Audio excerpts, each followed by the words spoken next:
पहले समझो परागकोश होता कैसा है। एक प्रारूपी आवृतबीजी परागकोश कैसी होती है? द्विपालित होता है। कैसा होता है? द्विपालित। यानी प्रत्येक पाली में कितने कोष्ठ होते हैं? दो। कितने कोष्ठ होते हैं? दो। एक इधर और एक इधर। कितने पाली हो गए? दो। इन्हें क्या बोलेंगे? द्विकोष्ठी। क्या बोलेंगे? द्विकोष्ठी। एक कोष्ठ एक चतुकोणीय संरचना होती है। चतुर्कोण का मतलब चार। कितने? चार। फर्स्ट, सेकेंड, थर्ड और फोर्थ। ये क्या है? इनके केंद्रक। क्या है? इनके केंद्रक। चतुर्भुज। इसमें चार लेयर हैं। कितने लेयर हैं? चार। पहला एपिडर्मिस, दूसरा एंडोथेलियम, तीसरा मिडिल लेयर और चौथा जो होता है वो होता है क्या? आपका टेपिटम। क्या होता है बच्चा? टेपिटम। अब चलो इसके चारों कोनों पर क्या दिख रहा था आपको? दिख रहे तो नहीं है? चारों कोने पर कोष्ठक। क्या दिख रहे हैं? कोष्ठक। इन्हें हम क्या बोलेंगे? लघु बीजाणु धानी। क्या बोलेंगे? लघु बीजाणु धानी। लिखा भी इसके चारों कोनों पर लघु बीजाणु धानी यानी माइक्रो, क्या होगा? माइक्रो स्पोर्जिंग स्थित होती है। ठीक है, नीचे देखिए लघु बीजाणु विकसित होकर क्या बनेगा? Pollen sac. क्या लिखा है? पोलन सैक मतलब पराग पुट्टी। जो लघु बीजाणु हैं ये वाले, ये जब बड़े होंगे विकसित होंगे तो विकसित होकर क्या बनेंगे? पराग पुट्टी। क्या बनेंगे? पराग पुट्टी। यह पराग पुट्टी होती है जो पराग कणों से, किससे? पराग कणों से क्या होती है बच्चा? भरी होती है। मतलब पराग कोश में क्या पाए जाते हैं? पराग कण। क्या पाए जाते हैं? पराग कण। अब ये समझो ये वाला भाग क्या हो गया हमारा? पराग कोश। क्या हो गया? पराग कोश। कितने पाली बटा है? दो। कितने पाली में? दो। और जब दो में है तो इन्हें क्या बोलेंगे? द्विकोष्ठी। क्या बोलेंगे? द्विकोष्ठी। इनमें जब विभाजन होता है तो कितने कोष्ठ बन जाते हैं? चार। एक, दो, तीन, चार। इन्हें क्या बोलेंगे? चतुकोष्ठीय। क्या बोलेंगे? अब प्रत्येक कोष्ठ में क्या पाए जाते हैं? पराग कण। क्या पाए जाते हैं? पराग कण। बोल नहीं रहे आप लोग? क्या पाए जाते हैं? पराग कण। ठीक, क्लियर हुआ? आइए जितने कोष्ठ दिख रहे हैं इन्हें हम क्या बोलते हैं? इस प्रत्येक चारों कोनों पर क्या पाया जाता है? लघु बीजाणु धानी। क्या बोलते हैं? लघु बीजाणु धानी। अब यह लघु बीजाणु धानी जब बड़ा होगा क्या बनेगा? पराग पुट्टी।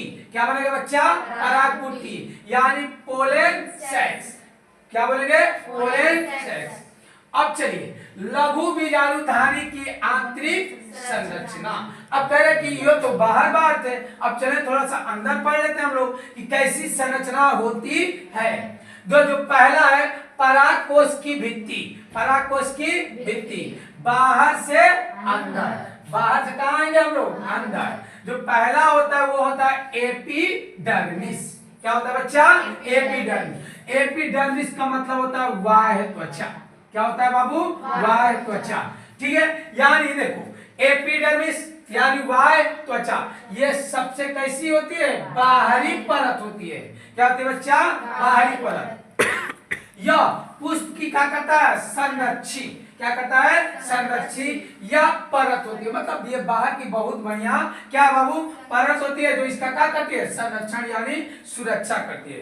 दूसरा क्या है? एंडोथीसियम। क्या है? एंडोथीसियम मतलब अंत सथी सियम। अंत सथी सियम मतलब ई का है? संरक्षण तथा क्या करता है? स्फुटन में सहायक।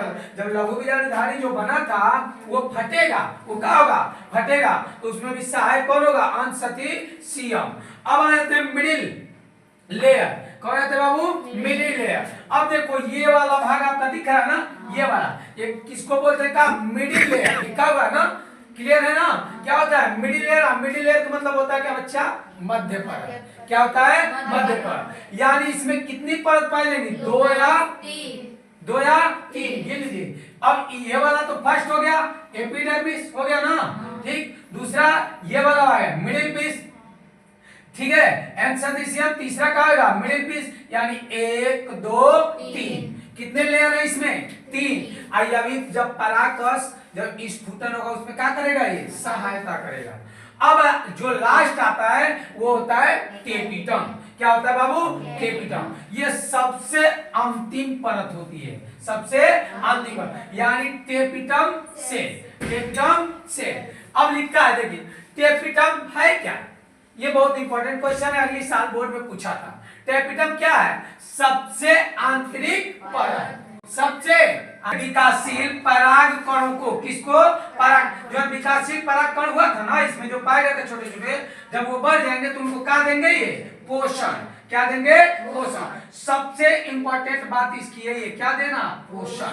क्या देना, पोषण। किसको पोषण देते हैं, ये विकासशील पराग कणों को, विकासशील पराग कणों को। इसकी कोशिकाएं सघन जीव द्रव्य, सघन जीव द्रव्य, सघन मतलब घन जीव द्रव्य से क्या होती है, भरी होती है, और सामान्यतः एक से अधिक केंद्रक पाए जाते हैं। इसमें एक केंद्रक नहीं होता, देखिए 1 2 3 4 5 6 7 8 9 10 11 यानी केंद्रक इसमें क्या होंगे, अधिक होंगे। अब इसके आगे आ जाइए, लघु बीजाणु जनन। क्या है बाबू, लघु बीजाणु जनन, यानी माइक्रो स्पोरोजेनेसिस, माइक्रो स्पोरोजेनेसिस। एक था लघु बीजाणु धानी जिसमें कितनी कोष पाए गए, 4। अब कह रहे कि लघु बीजाणु जनन क्या होती है, जनन क्या होती है, यानी पराग, माइक्रो स्पोरोजेनेसिस, माइक्रो स्पोरोजेनेसिस, पराग मात्र कोशिका, पराग मात्र कोशिका, PMC, PMC, pollen mother cell, pollen mother cell से अर्धसूत्री विभाजन द्वारा, कौन सा विभाजन, अर्धसूत्री विभाजन द्वारा लघु बीजाणुओं का निर्माण, लघु बीजाणुओं का निर्माण की प्रक्रिया, लघु बीजाणु के निर्माण की प्रक्रिया क्या कहलाएगी, लघु बीजाणु जनन। क्या कहलाएगी, लघु बीजाणु जनन। फिर से समझे, पराग मात्र कोशिका, पराग मात्र कोशिका, यानी पीएमसी, पीएमसी। इसको पीएमसी को क्या बोलेंगे, pollen mother cell, pollen mother cell. Pollen मतलब पराग, मदर मतलब मात्र, सेल मतलब कोशिका में कौन सा विभाजन होगा, कौन सा विभाजन के द्वारा क्या बनेगा, लघु बीजाणु। क्या बनेंगे, लघु बीजाणु। ऐसी प्रक्रिया को क्या बोलेंगे, लघु बीजाणु जनन। क्या बोलेंगे, लघु बीजाणु जनन। बीजाणु जन उत्तक, बीजाणु जन उत्तक। स्पोरोजेनेसिस टिश्यूज, स्पोरोजेनेसिस क्या है, टिश्यूज, मतलब क्या करेंगे, बीजाणु जन उत्तक, बीजाणु जन उत्तक की प्रत्येक कोशिका, की प्रत्येक कोशिका एक